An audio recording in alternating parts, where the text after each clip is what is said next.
Please welcome Andrea Zopp.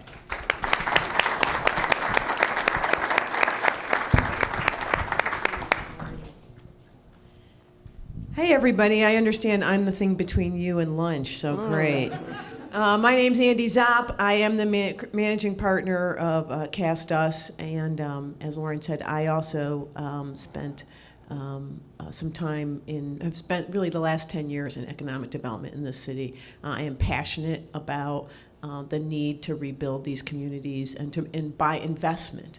You said it right. What people who live in these communities on the south and west side, what they want is a fair opportunity. They want access to the system. They want access to capital. And trust me, they don't get it. And I'll give you some statistics just to give you some idea of how bad it still is. So Cast Us, Cleveland Avenue, for those of you who don't know, is a venture capital firm started by Don Thompson, the former CEO, and his wife Liz, the former CEO of McDonald's. We have two larger funds.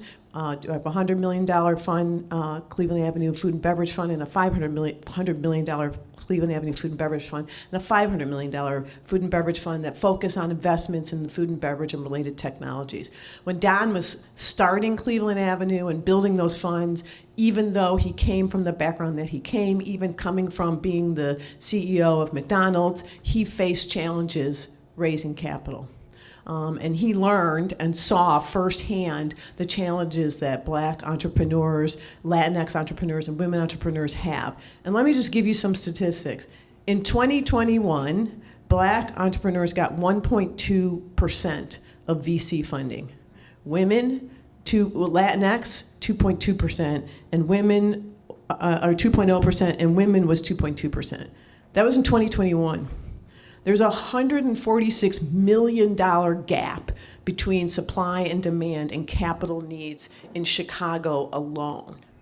It's not even better when you think about loans and not just equity investment. Black entrepreneurs get denied 2 times the rate. And then when they do get loans, the differential in terms of what they're able to get and access is significant. That data that I just gave you, we first looked at in 2018. And I had it updated recently for a recent presentation, hoping to see some change. It hasn't moved at all. Not at all. That data is exactly the same as it was in 2017 or 2018. And that's the challenge that we're facing. It's just different. There's also too few people who look like me, people who are brown or Black on my side of the table. And I can tell you from being there that we look at entrepreneurs who look like us differently. And we all know that venture capital is about taking risks, right? It's about taking a risk. And it's harder for entrepreneurs who look like me, who are Latinx and women, have a harder time getting people to take that step out and take that risk. So Don decided to start the fund Cast Us. And he reached out. Our first partner and first LP was actually the state treasurer's office. And actually, Cast Us actually stands for Cleveland Avenue State Treasurer's Urban Success Fund. But that was too wordy, so we just call it Cast Us. And the fund was going to be a $35 million fund. But when Don started talking to people about what he was trying to do, people stepped up. And what I love about our fund is that our LPs do what we can do, what we do well in Chicago. It is a public-private investment group. So we have the State Treasurer's Office, we have MacArthur, we have the Trust, Chicago Community Trust, but we also have Bank of America and BMO, and the number of family offices in addition to that. And our fund now, when we closed last year, was at $70 million, double what we originally started. So we closed last year, and we are doing early growth investments. So we don't do seed capital. So we hope our companies have typically $500,000 to $1 million in revenue, that they've been operating for a while, and they're at that level where they're either early, pre-Series A or Series A, where they're just getting ready. They need money to grow, but they've got an idea or something that has some traction. And we're there to fill that gap that often doesn't happen before they've really proven themselves. And so we are sector, unlike the food and beverage funds that focus on food and beverage, we are sector agnostic. So we have some food companies, we have some tech companies, we have some companies in the healthcare platform, we have a services company. So we really are open. We're trying to put 75% of the dollars in companies that are either located in, operating in, or having a positive economic impact on the south and west sides of the city. And we are putting 50% of the money behind women and the rest behind Black and Latinx entrepreneurs.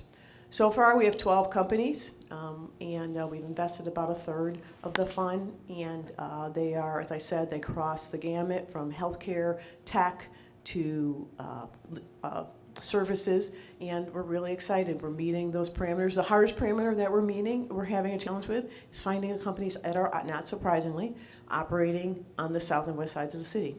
And so we're really pushing the barriers on that. And the other challenge is that these days, when you talk to tech entrepreneurs and you're like, where's your company located? They're like, it's in my kitchen.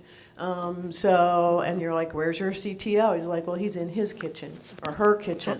So, and because they don't have to spend the money to invest in an office space, and they don't. And so we're trying to get them to think more about putting that kitchen on the south and west sides.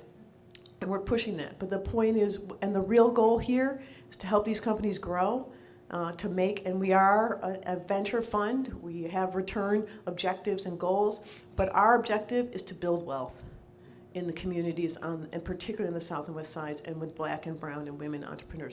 Because when you build that wealth, those individuals will hire other individuals. They'll take that wealth and invest it into other businesses, into other communities. And until we start rebuilding wealth in these neighborhoods and in these communities, we will not drive change, period.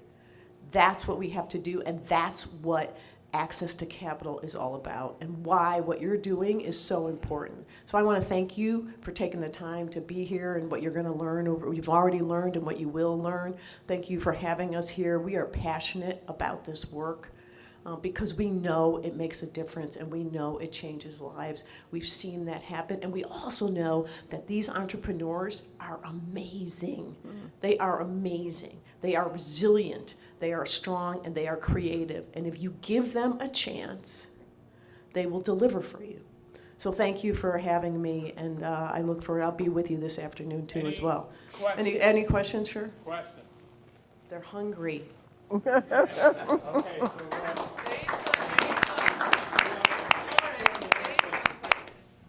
how does credit impact the process for the Black and brown community with the capital, access to capital, the credit score, the credit process? So, when we're looking at businesses, we're generally not looking at individual credit scores. We're looking at the business's revenue, their debt, and so it matters. But it certainly matters when it comes to getting to the loan side of that equation. And Bernita Johnson-Gabriel, who's on my team here, who many of you know from Chicago know, has been working to build relationships with banks to help, because every now and then we run into companies who equity investment isn't what they need. They need a loan. And so we've been trying to build relationships, we have built relationships with a number of banks. But what I'll tell you is, time after time, even banks who tell us that they're committed to this, to entrepreneurs of color, they have programs, they've put money behind it, they've made big announcements about all the money they have. When you actually bring the entrepreneur in and they start running their requirements against the entrepreneur, time after time we've had people turn down. We just had one the other day, a multi-million-dollar company that's been running for a long time, couldn't get a line of credit from one of our banking partners because their criteria wouldn't adjust for some flexibility for some of our entrepreneurs have. And so the credit does matter because it gets in the way of access to capital. So. There was a question. Yeah, so kind of following on Philip's question, I heard you state that you kind of start at the $500,000 revenue to $1 million revenue. That's a pretty tall order for a community like this. And I'm wondering how you guys are interfacing or planning to interface with more, the bootstrap economy of entrepreneurs. Do Yeah, so the way we interact with them is we meet with them, we have relationships with them, and what we're hoping is to get the companies for one is to encourage people who are doing seed capital or are doing smaller capital equity to introduce them to companies, but also every now and then some of those companies come up.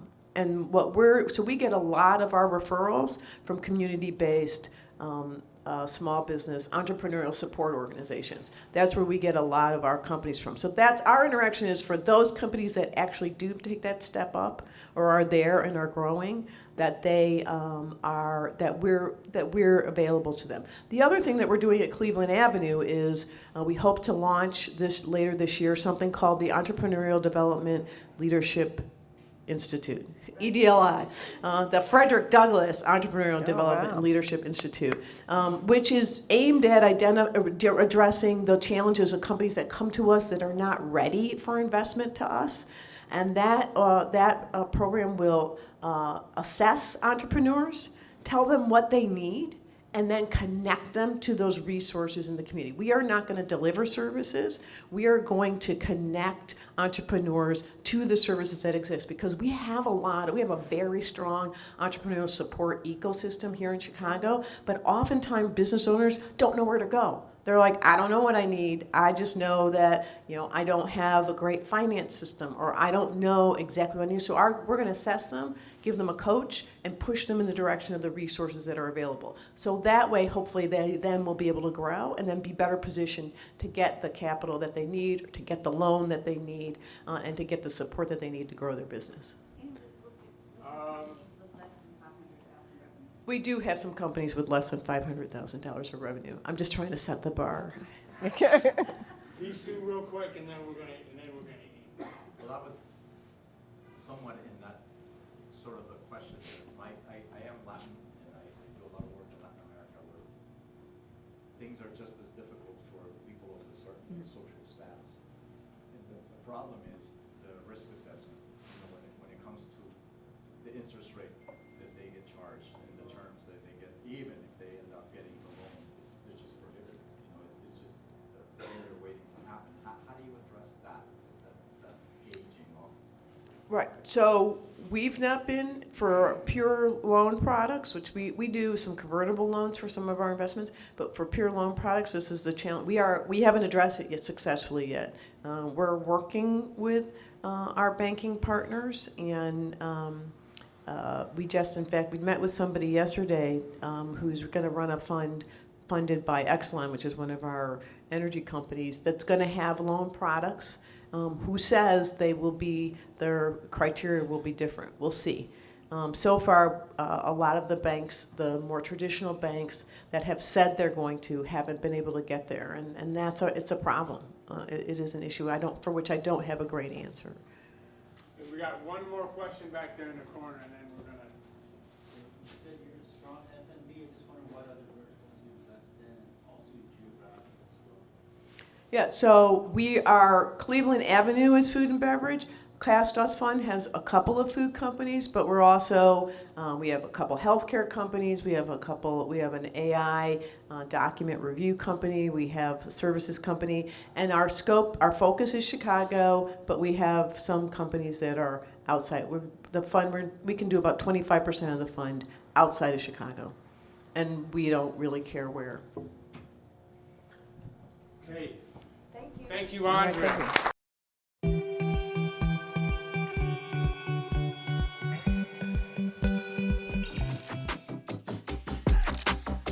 Come join our 361 firm community of investors and thought leaders.